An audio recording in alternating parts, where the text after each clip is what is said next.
아침 하나님께서 저희들에게 주시는 말씀입니다. 우리 신약성경 100면 우리 누가복음 7장 11절에서 17절까지의 말씀입니다. 신약성경 100페이지 누가복음 7장 11절에서 17절까지의 말씀을 제가 봉독합니다. 하나님의 말씀을 경청하시기 바랍니다. 그 후에 예수께서 나인이라는 성으로 가실새 제자와 많은 무리가 동행하더니 성문에 가까이 이르실 때에 사람들이 한 죽은 자를 메고 나오니 이는 한 어머니의 독자요 그의 어머니는 과부라.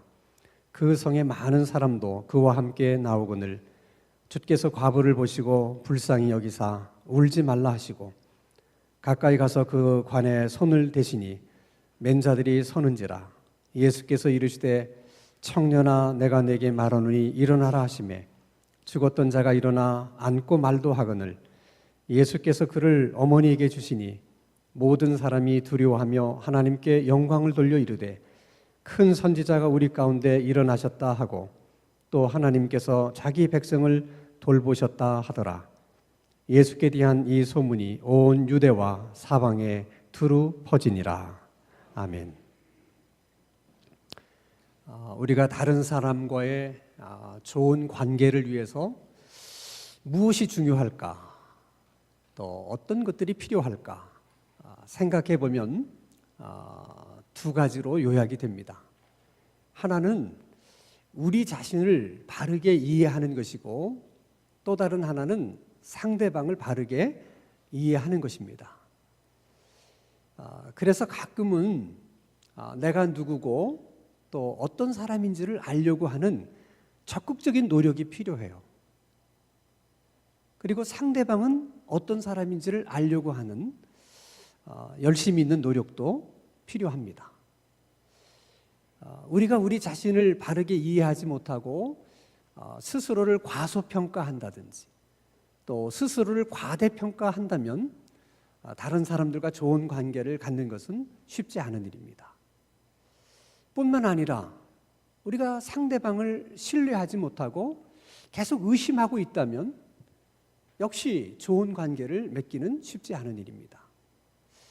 저 사람은 틀림없이 뭔가 문제가 있어. 이렇게 늘 생각한다면 아무리 그 사람을 자주 만나고 오랜 전부터 알고 지내는 사이라 할지라도 어떻게 가까워질 수 있겠습니까? 어떻게 친밀해질 수 있겠습니까? 그런데 이것은 다른 사람과의 관계만의 문제가 아니고 신앙생활에 있어서도 마찬가지라는 거예요. 우리가 어떻게 하면 신앙생활을 잘 할 수 있을까? 하나는 우리 자신을 잘 아는 데서부터 좋은 신앙생활은 시작되는 것입니다. 그리고 다른 하나는 우리가 믿는 하나님, 우리가 믿는 주님인 도대체 어떤 분일까? 그 주님에 대한, 하나님에 대한 바른 이해가 있을 때 좋은 신앙생활이 가능한 것입니다. 그래서 우리가 열심히 성경을 읽고 또 열심히 성경 공부를 하는 이유도 거기에 있는 거예요. 성경을 읽으면서 주님이 어떤 분인가를 우리는 배우려고 하는 것이고 또 성경 공부를 통해서 주님은 어떤 분인가를 우리가 알려고 하는 것입니다. 만약 우리가 아무리 성경을 열심히 읽었고 많이 읽었다 하더라도 우리가 주님이 어떤 분인지를 우리가 배우지 못한다면 아무리 성경을 많이 읽었더라도 그것은 큰 의미가 없는 거예요. 성경 공부를 아무리 많은 성경 공부를 했다 하더라도 그 성경 공부를 통해서 우리가 하나님을 배우지 못하고 주님을 알지 못했다면 또 그 성경 공부도 특별한 의미가 없는 것입니다. 정말 우리가 믿는 하나님, 우리를 구원해 주신 주님은 어떤 분일까? 오늘도 우리가 함께 읽은 이 본문 말씀을 가지고 주님이 어떤 분인가 하는 것을 우리가 생각해 보려고 합니다. 오늘 본문은 그 이후에 라는 말로 시작이 됩니다. 누가복음 7장 11절입니다. 같이 읽겠습니다. 시작. 그 후에 예수께서 나인이라는 성으로 가실 때 제자와 많은 무리가 동행하더니, 이제 그 후에라고 하는 말은 누가복음 7장 1절에서 10절까지 있었던 사건, 그 다음에 일어난 일이라고 하는 설명입니다. 그러면 누가복음 7장 1절에서 10절까지는 어떤 사건이 있었는가? 죽을 병에 걸린 자신의 종의 문제를 가지고 백부장이 예수님을 찾아옵니다. 근데 예수님은 그 백부장의 믿음을 보고 그 종을 치료해 준 사건이에요. 예수님이 많은 사람들을 치료해 주셨지만은 이 백부장의 종을 치료하신 것은 아주 독특한 점이 몇 가지가 있습니다. 그 하나는 언제나 예수님은 병든 사람을 치료해 줄 때 그 병든 사람의 믿음을 보고 그 당사자의 믿음을 보고 병을 치료해 주셨습니다. 근데 이번에는 병든 종의 믿음을 보고 치료해 주신 것이 아니고 백부장의 믿음을 보고 치료해 주셨다는 것입니다. 또 일반적인 경우는 병든 자가 예수님에게 찾아오든지 아니면 예수님이 병든 자를 찾아가서 그 병자를 고쳐주셨는데, 이번의 경우에는 그 병든 종이 예수님을 찾아온 것도 아니고 또 예수님이 그 병든 종에게 찾아가서 그를 고쳐준 것도 아닙니다. 예수님은 그 종의 얼굴을 본 적도 없고, 그리고 지금 예수님이 계신 곳과 그 종이 있는 곳은 굉장히 먼 거리에 떨어져 있었는데도 불구하고 예수님이 그 종을 치료해 줬다는 것입니다. 그래서 백부장의 종을 치료해 주신 일은 굉장히 독특한 사건이에요. 근데 오늘 본문은 그것도 아주 굉장히 중요하고 독특한 사건이지만 그 이후에 일어나는 이 일은 그거보다도 훨씬 더 중요하고 의미가 있는 사건이다. 그걸 강조하기 위해서 그 후에라는 말을 사용을 한 것입니다. 자, 그러면 그 후에 어떤 일이 있었는가? 예수님께서 백부장의 종을 고쳐주신 곳은 갈릴리 가버나움이라고 하는 곳입니다. 거기서 일어난 일이에요. 근데 그 일 후에 일어난 일은 우리가 읽은 것처럼 나인성에서 일어난 일입니다. 이 가버나움에서부터 나인성까지 거리는 약 40km 정도 되는 거리예요. 보통 사람이 그저 쉬엄쉬엄 편안하게 걸으면 1시간에 한 4km 정도를 걷는다고 합니다. 그럼 40km면 10시간 정도 걸리는 거리입니다. 흔히 사람들이 하는 말로 하루길 정도가 되는 거리입니다. 근데 예수님이 그 가버나움을 떠나서 나인성에 도착했을 무렵에 한 상여가 나인성문을 나가려고 하고 있었어요. 그 행렬과 예수님의 행렬이 마주치게 된 것입니다. 그리고 성경은 그 장례 행렬을 설명을 해요. 어떻게 설명하는가? 누가복음 7장 12절입니다. 같이 읽겠습니다. 시작. 성문에 가까이 이르실 때에 사람들이 한 죽은 자를 메고 나오니 이는 한 어머니의 독자요 그의 어머니는 과부라. 그 성에 많은 사람도 그와 함께 나오거늘. 자, 예수님이 성문에 이르렀을 때 한 상여가 그 성문으로 나가려고 하고 있었다라고 얘기를 합니다. 유대인의 장례 풍습은 우리처럼 3일장을 하거나 5일장을 하지 않아요. 기후 때문에 사람이 죽으면 다 당일에 장례를 치릅니다.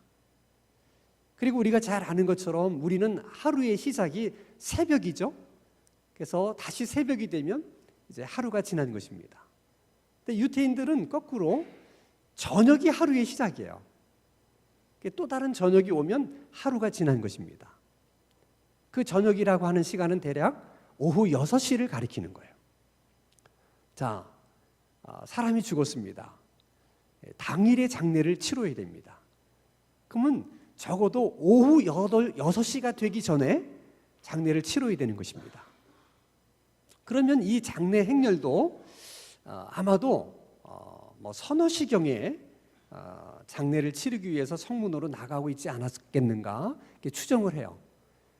대부분 그 매장지가 그들이 살고 있는 동네에서 그들이 먼 곳에 멀지 않은 곳에 있었기 때문에 장례를 치르는데 2-3시간이면 아마 족하지 않았을까. 그러면 서너 시경에 나간 것이 뭐 거의 확실시 됩니다. 중요한 것은 가버나움에서부터 출발을 해서 지금 나인성에 도착한 예수님, 그 상여 행렬을 예수님이 만나기 위해서는 적어도 예수님이 가버나움을 새벽 5시나 6시쯤에 일어나서 출발을 해야만 그 상여 행렬을 만날 수가 있다는 거예요. 도대체 예수님은 왜 그 이른 시간에 그렇게 일찍 일어나서 움직이신 것일까? 자, 우리 경우를 한번 생각해 보세요. 우리가 이유 없이 아침에 일찍 일어나는 경우는 거의 없지 않습니까? 뭐 새벽 기도를 나가기 위해서 일찍 일어난다든지, 친구들하고 등산을 가기 위해서 일찍 일어난다든지, 아니면 회사에서 어떤 미팅이 있어서 일찍 일어난다든지, 이런 어떤 이유가 있을 때만 우리가 일부러 일찍 일어나게 되는 것인데, 도대체 예수님은 무슨 이유 때문에 그렇게 일찍 일어나서 움직인 것일까? 아무리 본문을 살펴봐도 다른 이유가 없어요.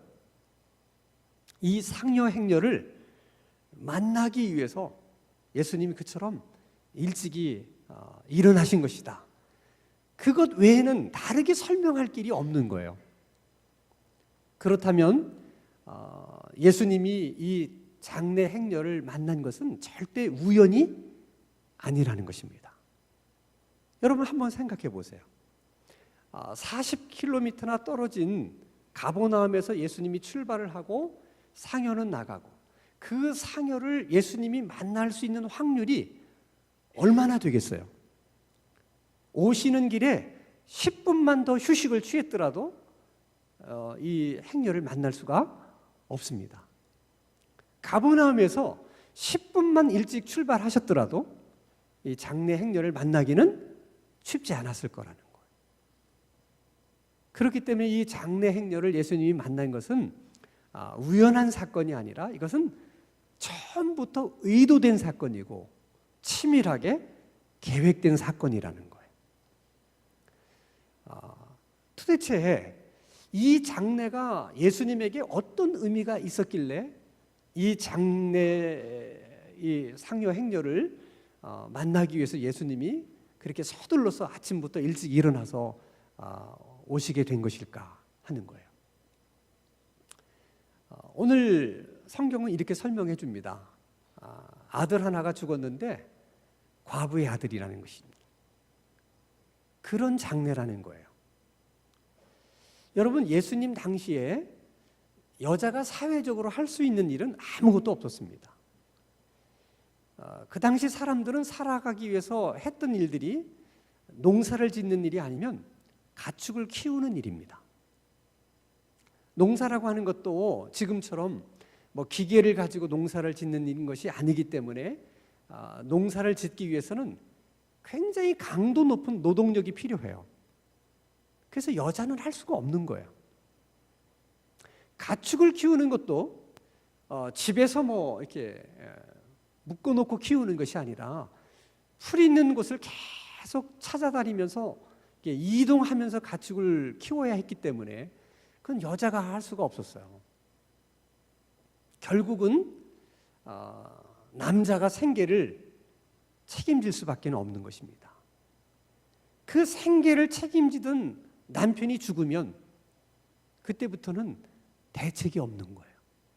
여자가 농사를 지을 수 있는 것도 아니고 여자가 가축을 키울 수 있는 것도 아니고, 지금 같으면 뭐 이마트에 가서 아르바이트라도 하겠지만은 그 당시 그런 것이 있었겠습니까? 그래서 유대 사회의 가장 불쌍한 사람을 이렇게 지칭을 할 때 항상 빠지지 않는 것이 과부와 고아예요. 홀로 된 이 여자가 사실 혼자 살아남는 것도 쉽지 않은 일이에요. 그 사회에서는 벅찬 일입니다. 그런데 아들 하나를 케어하면서 같이 살아야 된다는 것은 사실 이 여인에게는 너무나 무거운 짐일 수가 있다는 것이죠. 그러니 여자가 얼마나 많은 고생을 했겠어요. 그래도 그 많은 고생을 하면서도 이 여인이 꿋꿋하게 살아올 수 있었던 것은 그래도 그 아들에 대한 소망 때문이었을 거예요. 그냥 그 아들을 바라보는 그 낙으로 그 어려운 일들을 다 인내하면서 참고 살아온 것입니다. 근데 어느 날 그 아들이 죽은 거예요. 이것은 남편이 죽었을 때와는 또 다른 슬픔이고 아픔인 것입니다. 이 아들 하나를 바라보고 지금까지 그 숱한 고생을 참고 견디고 왔는데 이제 이 아들마저 세상을 떠났다면 이 여인으로서 무슨 살 의미가 있었겠습니까? 정말 이 여인은 그 어떤 말로도 위로할 수 없는 큰 슬픔을 겪고 있는 것입니다. 그래서 오늘 본문 누가복음 7장 12절 하반절을 보면 이런 말씀이 있어요. 그의 어머니는 과부라. 그 성의 많은 사람도 그와 함께 나오거늘. 그 동네의 많은 사람들이 그 장례 행렬에 함께 했다는 거예요. 그게 무슨 의미겠어요? 그만큼 나인성의 주민들이 인심이 후했다는 그런 뜻일 수도 있고, 그래도 이 과부가 아들 하나 데리고 살았지만은 동네 사람들에게 인심 하나는 잃지 않고 살았다, 그런 의미일 수도 있지만은 사실은 얼마나 이 여인이 당한 이 슬픔이 큰 슬픔이었으면 많은 동네 사람들이 그 장례에 함께 했을까. 그 정도의 슬픔이었기 때문에 주님이 그 여인을 위로하기 위해서 아침 일찍부터 일어나서 서두르신 거예요. 그리고 이 여인을 위로합니다.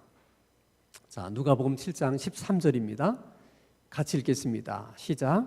주께서 과부를 보시고 불쌍히 여기사 울지 말라 하시고. 얼마나 불쌍하셨으면 주님이 불쌍히 여기사 이런 표현을 하셨겠습니까? 그만큼 슬픔을 겪고 있는 여인이었습니다. 울지 말라. 언뜻 생각하면 그런 인사치레는 누구나 할 수 있는 인사치레입니다.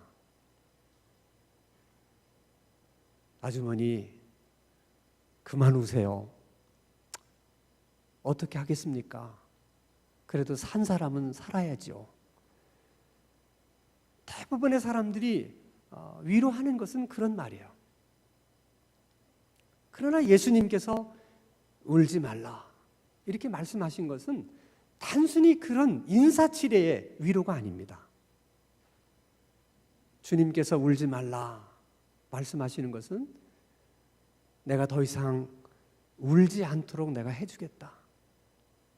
그러니 더 이상 울지 말아라 하는 말씀을 이 여인에게 하고 있는 것입니다. 그래서 우리가 살아가면서 많은 사람들로부터 위로의 말을 듣는 것도 중요하지만 그보다 더 중요한 것은 단 한마디라도 예수님으로부터 울지 말라. 이 말 한마디를 듣는 것이 더 중요한 거예요. 울지 말라. 염려하지 말라. 두려워하지 말라. 그래서 우리는 하나님의 말씀을 읽을 때나 이렇게 하나님 앞에 예배를 드리러 나와서 하나님의 말씀을 들을 때나 언제나 그 하나님의 말씀이 다른 사람이 아닌 나에게 주시는 말씀이다. 항상 하나님의 말씀을 그렇게 받을 수 있는 그런 은혜가 우리 모두에게 있게 되기를 주님의 이름으로 축원합니다. 그 여인을 위로하신 다음에 예수님이 행하신 것은 14절에 잘 나와 있어요. 누가복음 7장 14절 같이 읽습니다. 시작. 가까이 가서 그 관에 손을 대시니 맨 자들이 서는지라. 예수께서 이르시되 청년아 내가 내게 말하노니 일어나라 하시며, 예수님이 일부러 장례 행렬 가까이 가셔서 그 관에다가 손을 대십니다. 그랬더니 가던 사람들이 멈춰 섰다는 거예요. 이건 그냥 멈춰 선 게 아니라 깜짝 놀라서 멈춰 서게 된 것입니다. 왜 예수님이 그 관에다 손을 댔을 때 그렇게 사람들이 깜짝 놀라서 멈춰 섰을까? 이것은 종교적인 이유 때문에 그래요. 자, 우리 레위기 11장 39절의 말씀을 같이 한번 읽겠습니다. 시작. 너희가 먹을 만한 짐승이 죽은 때에 그 죽음을 만지는 자는 저녁까지 부정할 것이며. 자, 이스라엘 백성들은 먹을 수 있는 음식과 먹지 못할 음식이 있습니다. 먹어서는 안 되는 음식을 먹으면 부정하게 돼요. 뿐만 아니라 먹어서 괜찮은 음식이라 할지라도 그런 짐승이 죽은 시체를 만지게 되면 부정해지는 거예요. 그러면 죽은 곤충이나 가축을 만져서도 부정해진다면 죽은 사람의 시신을 만지면 오죽하겠습니까? 그래서 레위기 21장 1절에는 이렇게 말씀하십니다.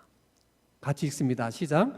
여호와께서 모세에게 이르시되 아론의 자손 제사장들에게 말하여 이르라.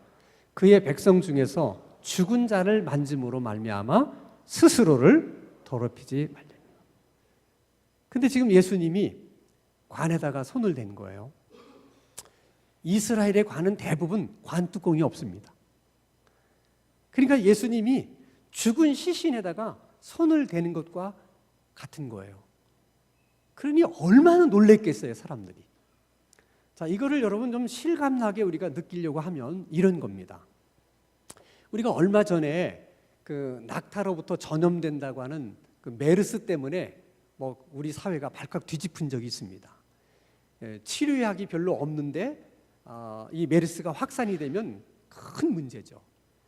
그래서 이것은 메르스에 감염됐다, 이거 확진 판정을 받으면 그 사람을 철저하게 격리를 시켰어요.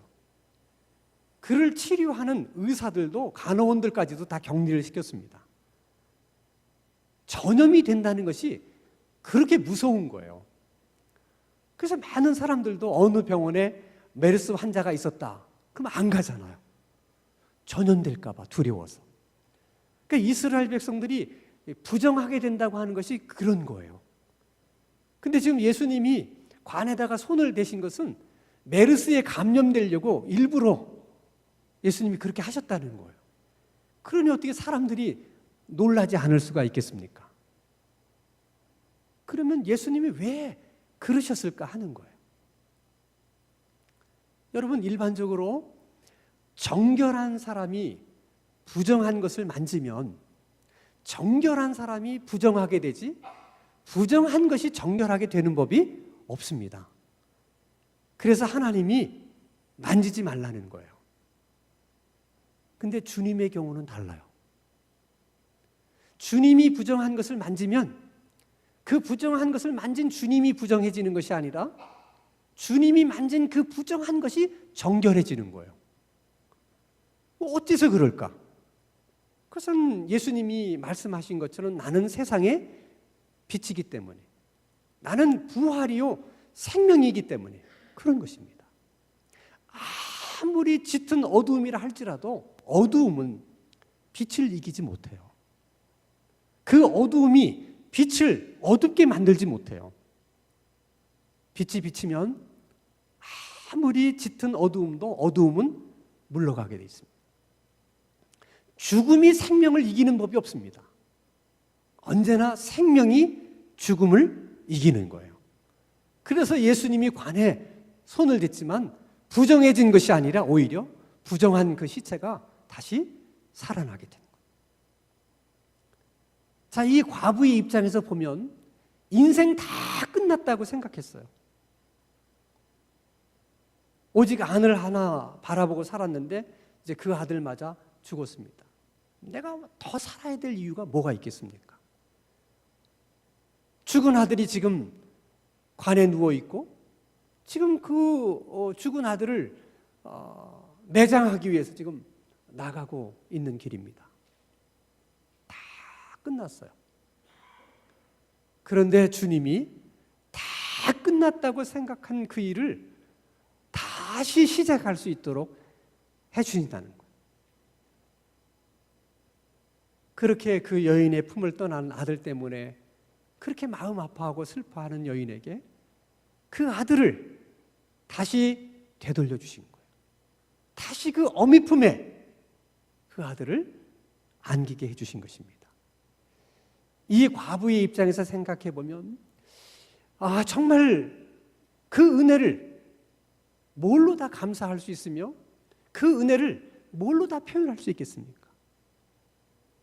여인의 입장에서는 정말 가장 큰 은혜를 받은 거예요. 중요한 것은 그 은혜가 그 여인의 것만은 아니라는 거예요. 그런 일이 일어났을 때 그 주변에 있었던 많은 사람들의 반응에 대해서 우리가 주목할 필요가 있습니다. 누가복음 7장 16절입니다. 같이 읽겠습니다. 시작. 모든 사람이 두려워하며 하나님께 영광을 돌려 이르되 큰 선지자가 우리 가운데 일어나셨다 하고 또 하나님께서 자기 백성을 돌보셨다 하더라. 분명히 이것은 그 여인이 받은 은혜였어요. 근데 주변에 있던 사람들은 이렇게 해석합니다. 하나님이 자기 백성을 돌보셨다. 이런 해석이 중요한 거예요. 우리 교회도 이제 매년 성구 영신 예배 때 간증을 합니다. 이유가 있는 거예요. 그 간증하시는 분들이 다 자기에게서 일어났던 일들, 자기 가정에서 일어났던 일들을 간증해요. 그게 다 본인들이 받은 은혜예요. 그러나 우리는 그 간증을 들으면서 그것은 그저 그 집사님에게 일어났던 일이고 그 권사님이 받은 은혜다 그렇게만 여기지 않고 그 간증을 들으면서 하나님이 우리 교회 가운데 이런 은혜를 베푸셨구나. 하나님이 우리 교회 성도님들 가운데 이런 은혜를 주셨구나. 그렇게 우리가 받아들이는 거예요. 여러분, 우리 주님은 40km나 떨어진 곳에서 흐느끼고 있는 한 여인의 아픔과 그 눈물을 보시고 그 소리를 들으셨어요. 그 여인을 위로하기 위해서 아침 일찍 서둘러 일어나셔서 그곳까지를 찾아오신 것입니다. 그리고 위로합니다. 울지 말라. 뿐만 아니라 관에 손을 대시면서까지 그 아들을 다시 살리셔서 그 여인의 품에 되돌려 주십니다. 오늘 본문은 그것이 주님의 사랑이라고 설명하고 있는 거예요. 주님의 사랑 때문에 이런 일들이 가능했다는 거예요. 우리 삶 속에 일어나는 모든 기적은 주님의 그 사랑 때문에 일어나는 일들입니다. 그 주님의 사랑은 어제나 오늘이라 동일한 사랑이세요.